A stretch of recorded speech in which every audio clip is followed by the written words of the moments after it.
مين فينا ما سمعتش وهي حامل الجملة الشهيرة بتاعت يا بنتي اوعي وانت نايمة تتقلبي على جنبك ده ولا على جنبك ده، لازم تقومي تقعدي الأول وبعد كده تلفي وشك الناحية التانية وتنامي.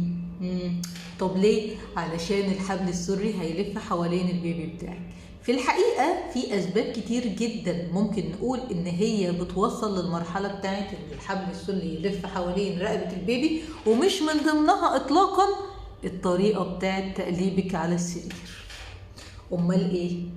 ممكن يكون الحبل السري نفسه هو اللي طويل، ممكن يكون المية نفسها كتير حوالين البيبي فمديله إتاحة في الحركة فبيلف الحبل السري حوالين رقبته، وممكن هو اللي نشاطه زايد وقاعد يفرك جوه في الرحم فيلف الحبل حوالين رقبته.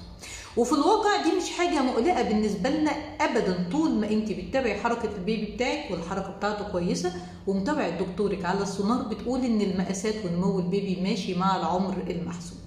وقت الولادة ده الوقت اللي ممكن يحصل من ورا الموضوع ده مشكلة، وهو انه يأخر نزول الراس الحوض او يمنع نزولها الحوض.